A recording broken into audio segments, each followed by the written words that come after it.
کفر هم نسبت په خالق حکمت است چون به ما نسبت کنی کفر آفت است در یکی عیبی بود با صد صفات بر مثالی چوب باشد در نبات در ترازو هر دو را یکسان کشند زان که ان هر دو چو جسم و جان خوشند پس بزرگان این نگفتن از گزاف جسم پاکان عین جان افتاد و صافت گفتشان و نفسشان و نقصشان جمله جانی مطلق آمد بینشان مولانا جلال الدین رومی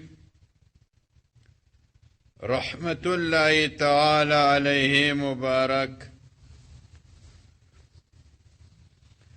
دا ذکر کړل چې حقیقی خوشحالی او راحت چې دی هغه په اداینو کې د فرایضو دی چې فرض ادا سي په هغه کې خوشحالي ده او د فرض مقدمه چې ده چې اذان دی نبی علیه الصلاة والسلام مبارک په اذان سره هم خوشحالي پیدا کوله او اذان چې دی نبی علیه الصلاة والسلام فرمایلی دی چې په تاسې کې چې اذان هغه څوک کوي چې په تاسې کې مخیر وي هغه ښه خلک وي وجه یې دغه ده چې بلال رضی الله تعالی عنه مبارک چې و هغه معناداره ښه شخص و نو د مبارک ذکر کړله چې د الوهیت بیان یا د رسالت بیان خصوصا په داسې لوړو ځایو کې چې وسي په خوله باندې د کامل انسان دا نور علی النور دی دا خو د مبارک ذکر کړه بیا د مبارک ذکر کړه چې دغه آواز خیش دی دا ندای حق چې ده دا وحی چې دی دا کلام الهی چې دی دا یو ذوق لري او دا چې دی کله کله سړی دا حال ته رسوي چې هغه فرایض هغه د وخته څخه بیا وخته وګرځي دغه د نبی علیه الصلاة والسلام مبارک په لیلة التعریس کې په دغه آواز حق باندې اخته و چې هغه د سهار لمونځ یې وساښت ته ورسېدی د سهار لمونځ خو باید د سهار په وخت کې ادا سي هر لمونځ چې دی په خپل وخت کې لازم دی نو د وخت څخه باید ونه ځنډول سي لیکن الله تعالی په دې کې حکمت درلودی پر دوی باندې خوف تاری وګرځېدی او نبی علیه الصلاة والسلام په هغه لمونځ او په هغه صلات چې معنوي باندې دی اخته و چې مناجات د ذات الهي جل وعلا سره دی بیا نو د مبارک ذکر کړله په دا بیاناتو کې د عروس تورې ذکر کوي چې دا عروس چې دی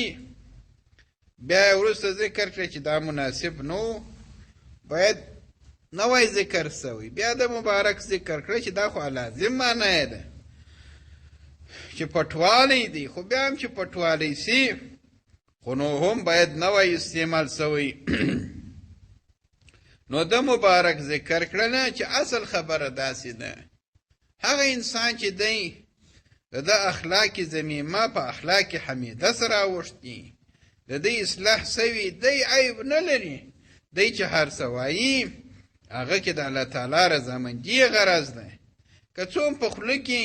هغه الفاظ پورته وکښته سي محل د اعتراض وګرځي خو د ده محل د اعتراض پر هغه شکل ګرځي عموما قانون دا دی چې معیوب لفظ وي په شریعت کې هغه معیوب وي خو هغه و طرف ته نسبت د عیب کېږي، نو خو نه دی ښه چې شریعت د طرفه څخه د عیب نسبت وسي. نو په ظاهره کې خو نه دی ښه، لیکن په معنا کې هغه دی چونکې پاک دی، نو چې پاک سو د پاکه څخه دغه عیبي تورې بې اختیاره چې ښکاره سي، نو دی معاف دی، دی خو انسان دی که داسې یو خبره د ده څخه وسي. لیکن هغه انسان څخه چې هغه معیوب وي، عیبناک وي، د هغه نظر پر عیبو وي، نو هغه چې وکړي هغه خو نو دا تورې معیوب دی، هغه ته جواز نسته. بیا د مبارک ذکر کړي چې هغه د ذات الهي جل وعلا چې خالق الخیر و شر دی، دا ټول پیدا کړي دي ذات الهي جل وعلا، لیکن خو خپل حکمت پشکې لري. نو عمل کفر چې دی یو تخلیقي کفر دی، هغه بد نه دی، یو عمل کفر دی، هغه خو کفر دی. نو بیا د مبارک ذکر کړله چې یو کاسب دی یو خالق دی، نو د کاسب نسبت و بنده ته کېږي، د خالق نسبت و ذات الهي ته کېږي. دغه د اهل سنت او جماعت اعتقاد دی. که څوم قدریه د دې برعکس وایي او جبریه بیا د هغه لا برعکس وایي، لیکن هغه دواړه ګمراهان طایفې دي. نو د مبارک ذکر کړه دا خو د در مخه بیانو. اوس وایي صحیح داسې یو تورې د سړي د خولې څخه ووځي، نامناسبه د لوړو خلکو دپاره خو دا نامناسبه سپکه خبره هم نه ده مناسبه. دی مبارک وایي چې انسان چې دی هغه انسان دی، بنده دی، خامخا کله کله یو خبره د ده د خولې څخه ووځي، وروسته باید دا خبره ده نه وای کړې، لیکن ووتله د خولې څخه په وجه باندې د بشریت او د بندګي، لیکن دی نو په دې باندې نه ګرفتاره کېږي چې دی موصوف په ډېرو صفاتو باندې. کله کله که داسې یو خبره وسي هغه نو معاف ده، دی اوس هغه وضاحت کوي. وریکی عیبی بود باست صفات. که چیرې یو خبره د ورته ذکر د کلام از افراط عشق په خبرو کې د زیاتوالي د محبت په وجه باندې که یو خبره وسي سره د سلو صفاتو سره دې ته دلیل اسلامي وایي. بر مثالی چو باشد در نبات، دا داسې دی لکه لرګی چې په نباتاتو کې چې یو لرګی پیدا سي، لرګی خو نو د نبات د قسمه څخه نه دی، انو خلک هغه هم شکې ټولې وایي پروا نه کوي. در ترازو هر دو را یکسان کشن، په ترازو کې دواړه یو قسم سره راکشي، دا لرګی مراعتا نه ایسته کوي، دا لرګی د دغه نبات څخه نو نه ایسته کوي. وایي زه دا دونه نباتات دي، دا څه لښتې د نباتاتو دي، دا یوه لښته د هغه پشکې کې د پروا نه کوي، دا هم تول کوي،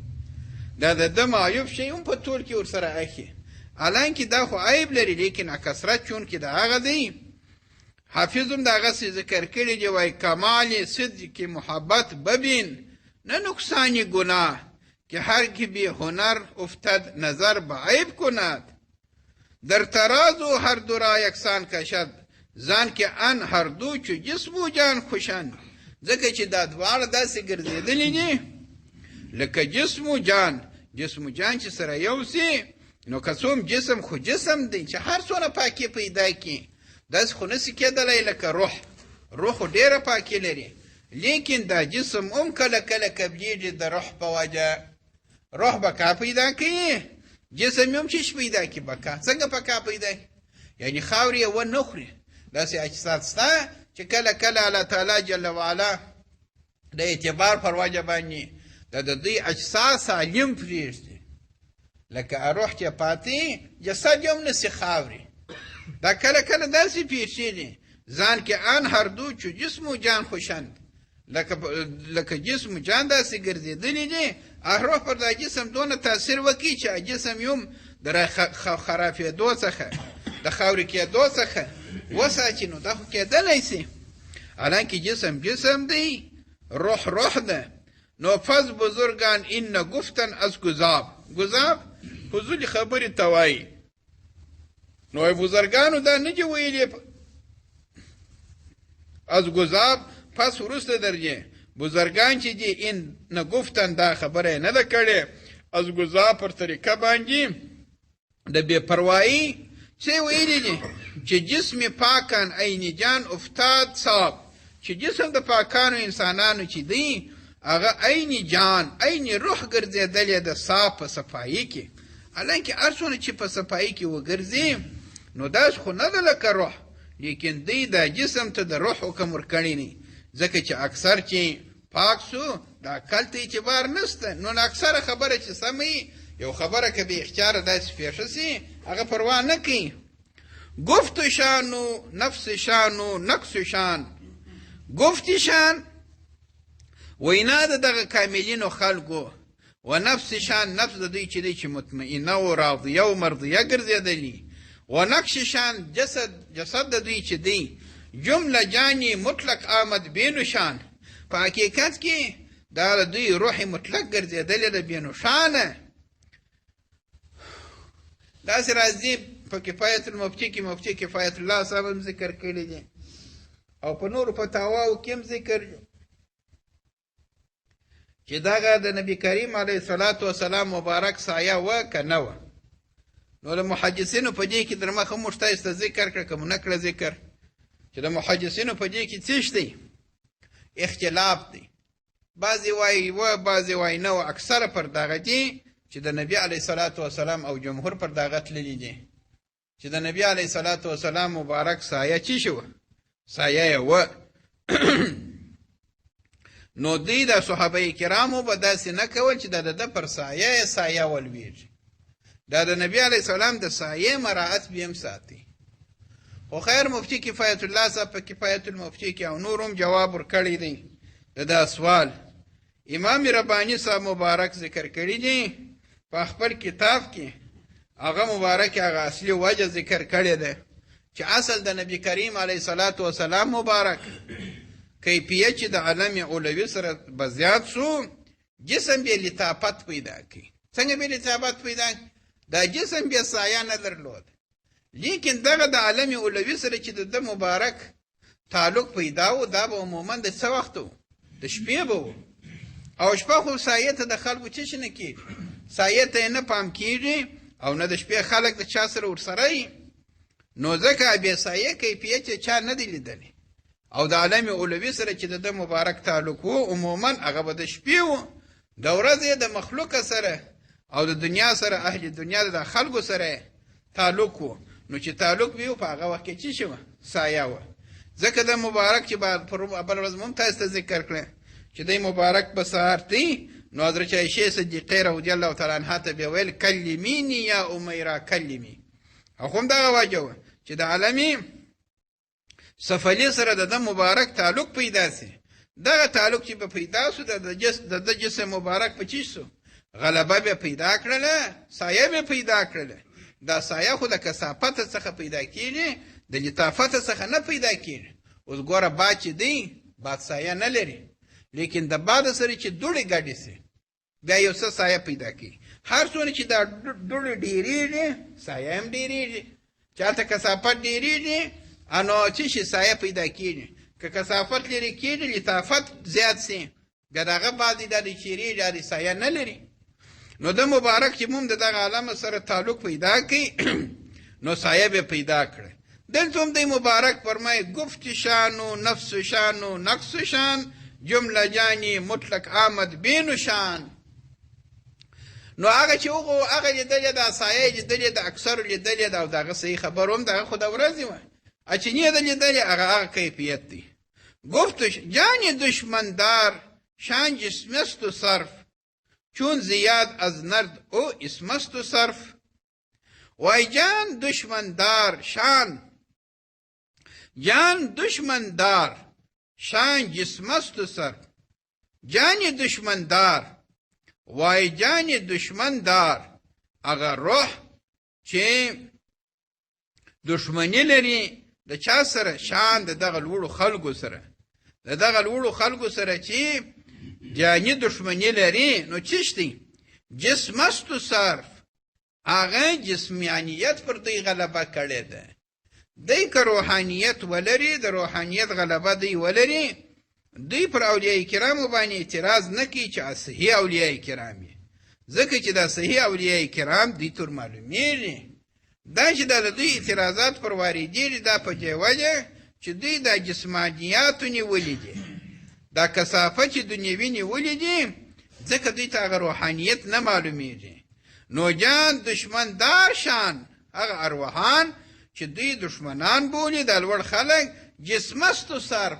هغه جسمي تقاضاوي د دوی غلبه لري، نو دوی ته د جسم نسبت کېږي، لکه هغو ته چې د ارواحانو نسبت کېدی، ځکه چې د هغو روحاني کیفیت غلبه لري. وای چون زیاد از نزد او اسمستو صرف، دا نز چې دی دا و یو بازی ده، او دا بازی چې ده په خاص نشانی د سچرن یو قسم دی، په خاص نشانی باندې دا بازی زیاتیږي. وای چون زیاد از نزد او اسمستو صرف، دا نشانی باندې چې دا بازی ډیریږي، دا مازی یو نوم دی، حقیقت نه دی چې د نو مختصو، په حقیقت کې خو نه دی مختصوي، دا د بازی یو شکل دی. نو دا خلک چې جسمانی مخ ته دا لکه هغه بازی د زیاد نزد، د زیاد نزد بازی څنګه ده؟ ظاهره خو مخ ته ده، لیکن په حقیقت کې شی نسته، یو نوم دی. زیاد نزد دی دلته، هلته چې دی نرد صحیح دی، دلته دا زیک شلی واصل هغه دی صحیح، دلته ازبور دا غلط دی، و دا هغه صحیح دی، دا ستاسې ده زیاد نرد دغه بازی ته وای. دا په دا شک هم ذکر غالبا کنه زیادی یکی نو نرد یکی از بازی های نرد ماخوذ از لفظ عربی از شرک در این بازی در هر نقش یک خال زیاده کند و آن را خال زیاد گوید. سیدی نرد دی نرد. آن به خاک اندر شد و کل خاک شد، این نمک اندر شد و کل فاک شد. وای دغه جسمانی تقاضاوي چې دي، دغه جسمانیت چې دی، یا دغه تعلقات چې دنیوي چې دی، دا خو ستا د دنیا سره تعلق دی که نه دی؟ نو وای آن به خاک اندر شد، دا چې خاورې ته ولاړ سي دا ستا وجود، و کل خاک شد، ټوله به څه شي وګرځي؟ خاوره وګرځي. این نمک اندر شد و کل فاک شد، این دغه وجود د کومل اولیاء کرامو چې دی، نمک اندر شد و کل فاک شد، دا مالګې ته ولوېدی، نو مالګې ته چې ولوېدی ټوله پاک شو. څه مطلب؟ دا د فقهای کرامو یو مسله ده چې هغه نمکزار ته د مالګې ځای ته چې یو مردار شی ور واچوې، مردار حیوان ور واچوې، هغه هم د دا مالګې په ذریعه سره پاک ګرځي. دوی مبارکان هم دا نمکیت لري، نمکیت د دوی پاک ګرځولي. څه مطلب؟ مطلب داسې دی چې په حدیث شریف کې راغلی دی، نبی کریم علیه الصلاة والسلام فرمایلی دی انا املح و اخی یوسف اصبح. زه املح یم، املح معنی چی شي؟ زه نمکیني لرم، او یوسف چې دی، یوسف اخی زموږ ورور یوسف علیه السلام چې و هغه اصبح و. د ښایست دوه صورت دی، دا امام رباني صاحب مبارک د دغه دا دوه دریابه دي، د دغه دوه دریابو وضاحت د مبارک کړی دی چې ملاحت او صباحت دا دواړه د ښایست قسمونه دي، لیکن د دغه صباحت اصل چې دی هغه ملاحت دی، او ملاحت کې اجمال دی، په صباحت کې تفصیل دی. د هغه اجمال مطلب دی مبارک دا ذکر کې هغه ډېر ګران بیان یې کړی دی چې یوسف علیه السلام کې چې کم صباحت ښکاره سوی دی دا ښایستوالی، دغه صباحت د ملاحت یو تفصیل دی، دا په نبی علیه السلام کې هم شته. د نبی علیه الصلاة والسلام مبارکه څخه روحانیت لري دی، چونکې نبی علیه الصلاة والسلام مبارک په ارواحانو کې اول خدای پیدا سوی دی، وروسته چې دا نورو ارواحانو ته دا ښایست نقل سوی دی، دا ښایست چې ډېر ښکاره سوی دی تفصیل کې، په تفصیل کې چې یو څه ښکاره سوی دی و عالم ته، هغه ښایست د صباحت دی چې په یوسف علیه السلام کې ښکاره سوی دی. اول ابراهیم علیه السلام کې اجمال و، بیا په یعقوب، دا نه چې په ابراهیم علیه السلام کې نو، هلته اجمال و. کله دا شی د ډېر اجمال په وجه باندې نه معلومیږي، وروسته څه تفصیل یې په یوسف علیه السلام کې ښکاره سو. نو کیفیت چا په قرآن شریف کې ذکر دی چې آدمي سرښځو څنګه وکړه هغه څنګه پیښه سوله دا خو د صباحت یو صورت د ښایست یو صورت دی لیکن اصل یې څه دی نمکیني ده نمکیني بیا ځان ته علیحده د ښایست یو بل صورت دی چې دا وایي نمکین دی نو نبی علیه صلات وسلام مبارک نمکیني درلوده دا ښایست یې پر طریقه د نمکینۍ و دغه نمکیني چې درلوده نمکوالی دا نمکینی چې په نبی علیه صلات وسلام مبارک کې وه دغه نمکینی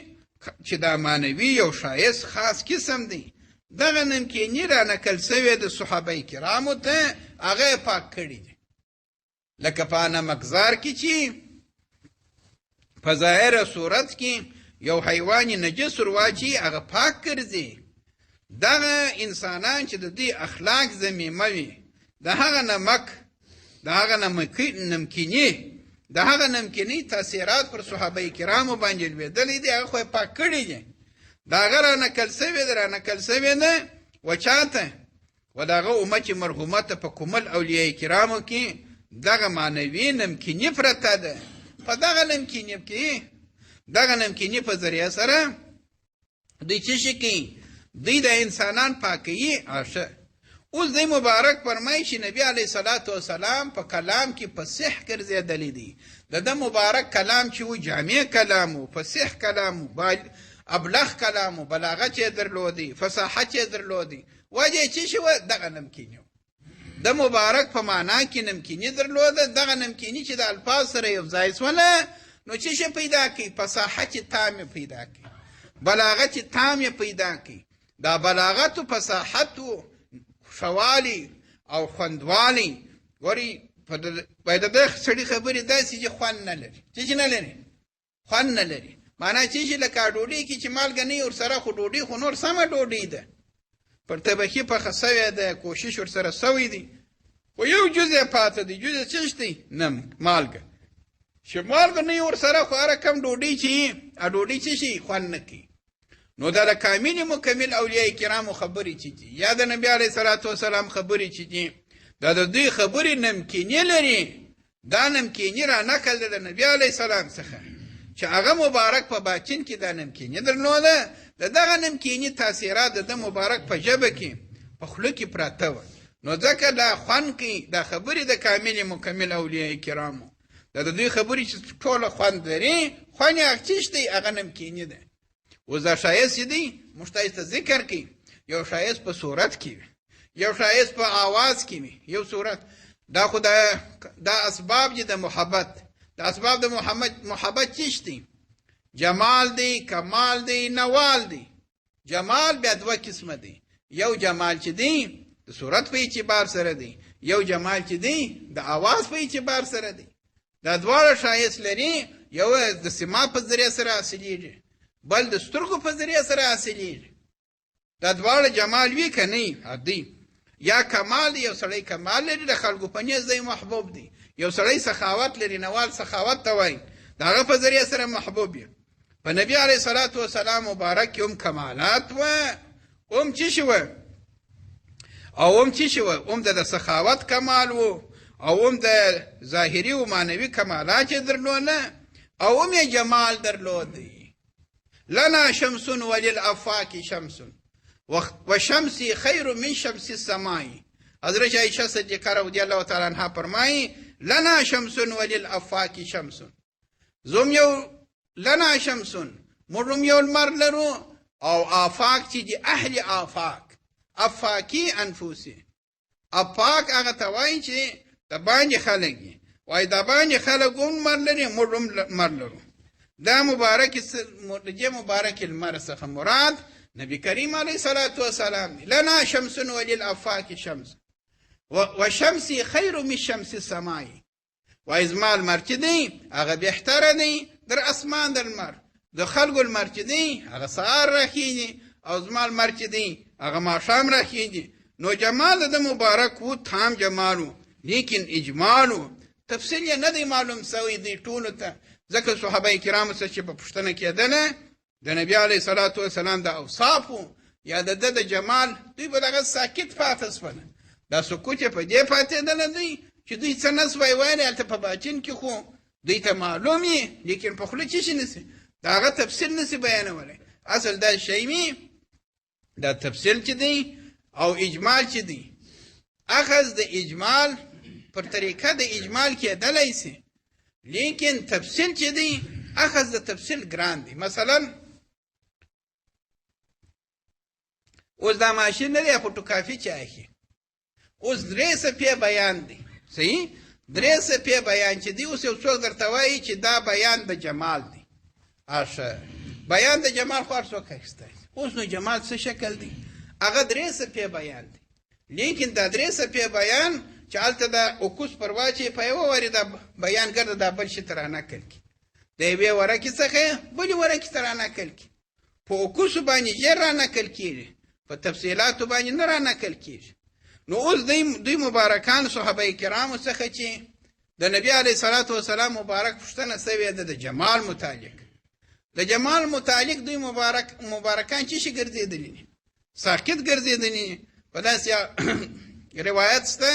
چې د حضرت علي کرم الله وجهه حضرت عمر رضی الله تعالی عنه څخه یو چا پوښتنه وکړه د نبي علیه صلات وسلام متعلق چې د ده د مخ کیفیت څنګه و دوی دغه ساکت پاتې سوه دا سکوت یې په دې وکړي چې دوی که ما حق و هغه تفصیل نه ور معلوم اجمال چې ور معلوم په اجمال خو د هغه سر نه خلاصېږي په اجمال باندې د مخاطب خو سر نه خلاصېږي ته بیا تفصیل ورته بیانې تفصیل چې دی هغه د حد څخه وتلی دی بیا نو هر صحابي پر خپل شکل باندې د هغه تفصیل زده کړی دی نو چې زده کړی دی پر خپل استعداد باندې د هغه وینا په حال په خبره سره نسي کولی څه څنګه بیا کوي په حال سره یې کوي لکه موږ تاسو درته وویله چې دا اوکوسو په ذریعه سره کېږي خیر دا خو نو خبره اوږده د هغه وروسته راځي اوس نو دی مبارک فرمایي وایي دغه انسانان چې دا د دوی جسد غلبه کړي او جسماني کیفیت د دوی غالب وي دا نو د دنیا سره د دوی تعلق دی دا به اخر ته قبر ته ځي په قبر کې به خاورې کېږي هغه انسانان چې په نمکزار کې لوېدلي دي بانمکه ګرځېدلي دي هغه پاک ګرځېدلي دي ځکه چې دا د مالګې خصوصیت دی چې په عالم خارج کې مردار حیوان پاک ګرځي نو آن نمک کذوی محمد امله هاست وایي هغه مالګه چې د هغه په وجه باندې جناب نبی کریم علیه صلات وسلام امله ګرځېدلی دی چې زه امله یم ځان حدیث بانمک او افصح است ځان د دې په وجه باندې حدیث بانمکي او هغه خبرې د مبارک چې بانمکه دي خبرې چې بانمکه دي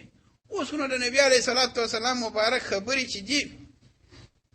بانمکه دي که نه دي ارشه نو چې بانمکه دي موږ ته د نمک نه را معلومیږي دا ولې اوس موږ ته چې اورو د نبی علیه السلام خبرې خو یې بیخي معززه دي چې د داسې ثابت دی بیا په صحیح حدیث کې سره موږ ته را رسېدلي نو خو خبره خلاصه ده لیکن نمک یې موږ ته نه رامعلوم څه شي نه رامعلومېږي دا په دې چې موږ بیا نمک کوو موږ چې یو دا نقصان په دې خوا کې دی په هغه خوا کې نشته دی مبارک وایي چې دا علت په تاسې کې دی چې تاسې دا بیا نمک چې تاسې با نمک وګرځئ د نبي علیه صلات وسلام د خبرو نورانیت برکت نمکني ټوله تاسو ته معلومیږي یا د کومل اولیاء کرامو د خبرو نمک موږ ته نه را معلومیږي موږ نه پوهېږو وجه یې دا ده چې موږ څه شي بیا نمک کوي ځکه مولانا اشرف علي رحمه الله په اثر کې ذکر کړی و چې موږ تاسو ته ذکر کړل چې د مولانا صاحب په خبرو هغه څوک ډېر پوهېږي چې دی په سلوک کې دغه اولیاء کرامو په طریقت کې دی څه هر څه مخته تللی هر څونه چې مخته تللی هغه ډېر په پوهېږي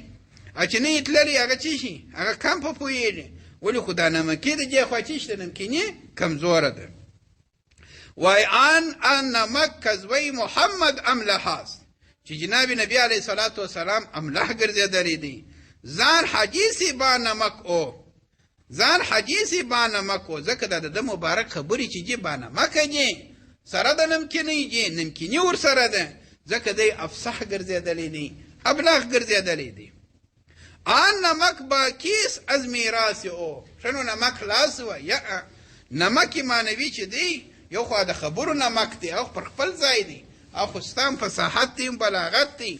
هم معنوي کمالات دي. یو هغه معنوي د کمالات د مالګې دي، هغه په اولیاء کرامو کې دا نمکیني را روانه ده. نمک باقی است از میراث او. د نبی علیه الصلاة والسلام په میراث کې د نمکوالی پاکي پاته دی. باتو ان وارثانی او بجو، باتو ان ستا سره دي ان وارثان، دغه وارثان د نبی علیه السلام چې مالګې د څخه اخیستې ده، هغه معنوي کیفیت چې حاصل کړی دی بجو چې طلب که. نبی علیه الصلاة والسلام مبارک حدیث شریف کې راغلی دی چې العلماء ورثة الانبیاء، چې دا وارثان د انبیاء کرامو دي. هم لکه په اقوالو کې، هم په چه شي کې، هم په معنویت کې. نو پیش تو شسته تو را خود پیش کو، تو را خود پیش کو، پیش هست جان پیش اندیش کو. وای پیش تو نشسته،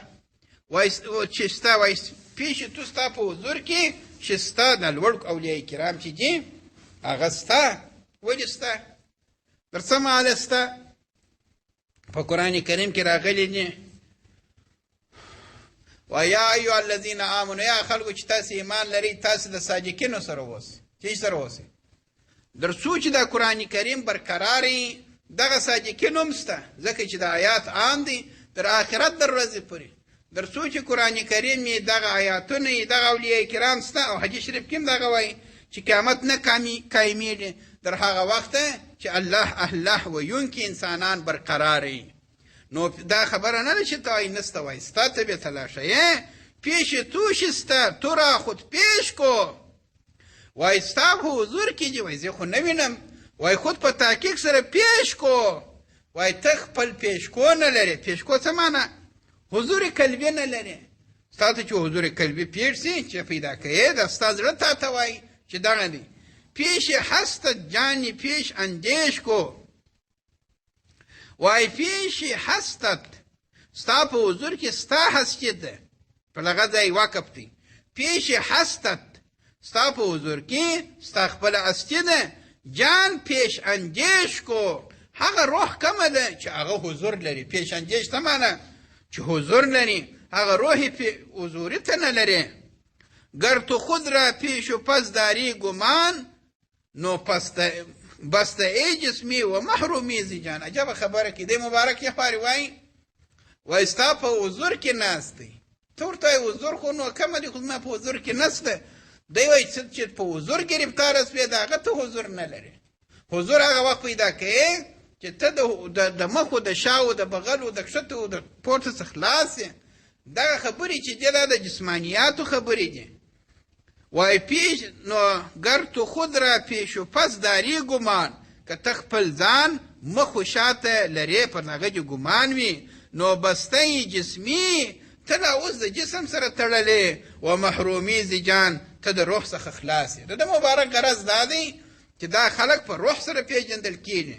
ته چې مخ و شاته ګورې نو ته خو اوس ګرفتار له په جسم سره یې. چې مخ و شاته ګورې دا نه مخ و شا پورې اړه نه لري، دا هلته ستا په روح پورې اړه لري. ستا روح مغلوبه ده، ستا روح مخ و شا نه لري. مخ و شا خو چې ده دا خو د جسم په اعتبار سره ده.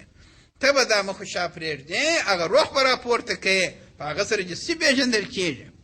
زیرو بالا پیش و پس پیته نست، که لاندې دی که لوړ دی که مخته دی که وروسته دی. دا اوصاف د تن دي. بې جهت حاضات جان روشن است، د بې جهتۍ څخه چې بې جهت ها چې بې جهته دی هغه ذات د روح دی، هغه د جسم څخه خلاص دی. نو برکشا از نور پاکی شا نظر، تا نپنداری تو چون کو تا نظر. بر همه در غم و شادی یو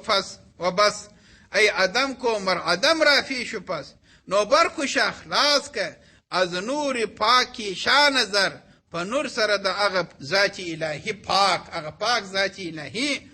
په نور سره ته خپلې سترګې خلاصې که. تا نپنداری تو چون کو تا نظر، تا نپنداری د پاره د دې چې نپنداری تو، ته دا ګمان نه لرې، تو ته چون کو تا نظر، چې ته کو تا نظر یې، ته خو کو تا نظر یې، چې ته خو ستا خو د هغه خیال دی چې د هغه تن هستی ده، بالا بل شی نسته، که همه تن هستی است و بس. تا نه پنداری تو چون کوتا نظر چې ته دا ګمان ونه کې چې خبره خو د هغه ده چې دا زه یم په زوالي کې خبره نه ده د زه څخه به ځان خلاصوې د زه څخه چې خلاص یې نو په نور الهي سره بیا ته کتل وکې په نور الهي سره دا ګر شان معلومیږي برکو شاه از نور فاکی شاه نظر تا نه پنداری تو چون کوتا نظر چې ته دا ګمان ونه کې چې دا خو زه یم دا د کوتا نظري په وجه باندې ده د دې څخه به ځان خلاصوې بس